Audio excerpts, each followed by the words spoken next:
രോഗങ്ങളില്ലാതെ സുഖമായി ജീവിക്കാൻ നമ്മുടെ ആഹാരപാനീയങ്ങൾ, ജീവിത രീതികൾ നേരെയാക്കുക എന്നുള്ളതാണ് പ്രധാനം. അപ്പോൾ നമ്മൾ ആഹാരപാനീയങ്ങളിൽ അല്പം ശ്രദ്ധ നമുക്ക് ഉണ്ടെങ്കിൽ നമുക്ക് ഇൻഫ്ലമേഷൻ ഉണ്ടാക്കുന്ന ഇൻഫെക്ഷ്യസ് ആയിട്ടുള്ള ഫുഡ് അത് ഏതൊക്കെയാണെന്ന് തിരിച്ചറിയാൻ സാധിക്കും. പാചകം ചെയ്ത 2 മണിക്കൂറിനുള്ളിൽ കഴിക്കുക. അതിനുശേഷമുള്ള ആഹാര സാധനങ്ങൾ നമുക്ക് ഇൻഫ്ലമേഷൻ ഉണ്ടാക്കും, കഫം ഉണ്ടാക്കും, അസിഡിറ്റി കൂട്ടും, മലബന്ധം ഉണ്ടാക്കും, ഗ്യാസ് ട്രബിൾ ഉണ്ടാക്കും, കരളിന് കേടുവരുത്തും.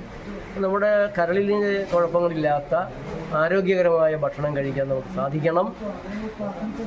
ഏറ്റവും ദിവ്യമായ ഭക്ഷണ സാധനങ്ങൾ പഴങ്ങൾ, 2-ാം സ്ഥാനത്ത് പച്ചക്കറികൾ, 3-ാം സ്ഥാനത്ത് ധാന്യങ്ങൾ, 4-ാം സ്ഥാനത്ത് അണ്ടിപ്പരിപ്പ് വർഗ്ഗങ്ങൾ, 5-ാം സ്ഥാനത്ത് കിഴങ്ങുകൾ, 6-ാം സ്ഥാനത്ത് മുട്ട, 7-ാം സ്ഥാനത്ത് മീൻ, 8-ാം സ്ഥാനത്ത് ഇറച്ചി. അങ്ങനെ നമുക്ക് ഭക്ഷണ സാധനങ്ങൾ പലതായിട്ട് കാണാൻ സാധിക്കും. ഇതിൽ ഏറ്റവും നല്ല ക്വാളിറ്റിയുള്ള ഫസ്റ്റ് ക്വാളിറ്റി